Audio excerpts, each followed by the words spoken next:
बरस की छोटी सी उम्र से ही फिल्मों में अभिनय करने वाली लड़की कभी हिंदी फिल्मों की मशहूर अभिनेत्री बन जाएगी, किसको पता था। किस्मत उस पर मेहरबान भी थी और शायद उससे रूठी हुई भी थी। ऐसी है कहानी नंदा की। नंदा का जन्म 8 जनवरी 1939 को कोल्हापुर, महाराष्ट्र में हुआ था। नंदा की फिल्मों में उनकी एंट्री की कहानी बड़ी ही दिलचस्प है। साल 1944, वो 5 साल की थी। एक दिन जब वो स्कूल से लौटी तो उनके पिता ने कहा कि कल तैयार रहना, फिल्म के लिए तुम्हारी शूटिंग है, इसके लिए तुम्हारे बाल काटने होंगे। नंदा के पिता विनायक दामोदर कर्नाट की मराठी फिल्मों के सफल अभिनेता और निर्देशक थे। बाल काटने की बात सुनकर नंदा नाराज हो गईं। बड़ी मुश्किल से मां के समझाने पर वो शूटिंग पर जाने को राजी हुई। वहां उनके बाल लड़कों की तरह छोटे छोटे काट दिए गए।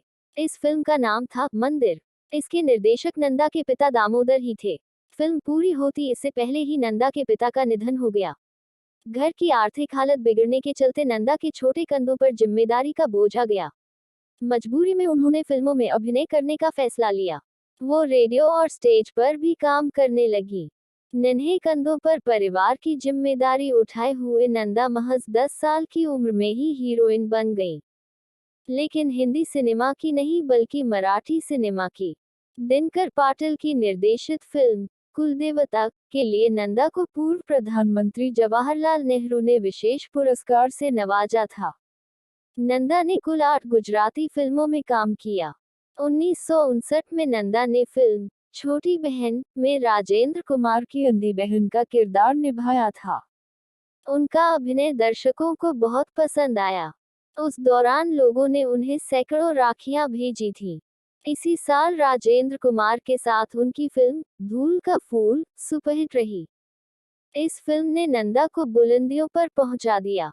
बहन के रोल उनका पीछा नहीं छोड़ रहे थे। नंदा एक बार फिर 1960 की फिल्म काला बाजार में देवानंद की बहन बनी। नंदा ने सबसे ज्यादा 9 फिल्में शशि कपूर के साथ की। उन्होंने उनके साथ 1961 में चार दीवारी और 1962 में मेहंदी लगी मेरे हाथ जैसी फिल्में की, लेकिन शशि कपूर के साथ सुपरहिट फिल्म रही जब जब फूल खिले। राजेश खन्ना के साथ फिल्म इत्तेफाक में उन्होंने नेगेटिव किरदार तक निभाया, लेकिन दर्शक उनका ये रूप नहीं स्वीकार सके। तभी उन्हें फिल्म नया नशा ऑफर हुई। इसमें नंदा ने ड्रग एडिक्ट की भूमिका निभाई, लेकिन फिल्म फ्लॉप हो गई। इसके बाद नंदा ने असलियत, जुर्म और सजा और प्रायश्चित जैसी फिल्में की, लेकिन नंदा का समय शायद खत्म हो गया था। इसलिए इस बात को समझते हुए उन्होंने बेहद शालीनता से खुद को पहले पर्दे की चकाचौंध से अलग कर लिया। नंदा डायरेक्टर मनमोहन देसाई से बेइंतहा मोहब्बत करती थी।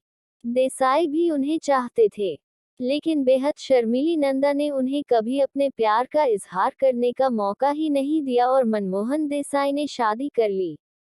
मनमोहन की शादी के बाद नंदा तन्हाई और गुमनामी के अंधेरों में खो गईं। लेकिन कुछ समय बाद ही उनकी पत्नी का निधन हो गया। इसके बाद मनमोहन ने फिर से नंदा के नाम मोहब्बत का पैगाम पहुंचाया। नंदा ने उसे कबूल कर लिया।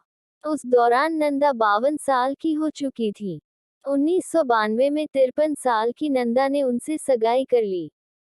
लेकिन किस्मत को शायद कुछ और ही मंजूर था। सगाई के 2 साल बाद ही मनमोहन देसाई की एक हादसे में मौत हो गई। मनमोहन देसाई के निधन के बाद से नंदा काफी अकेली हो गई थी। उनकी खास दोस्तों में माला सिन्हा और वहीदा रहमान थी, जिनके साथ वो थोड़ा वक्त गुजार लिया करती।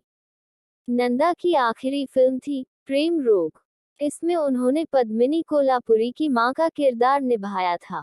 75 साल की उम्र में साल 2014 में उनका निधन हो गया।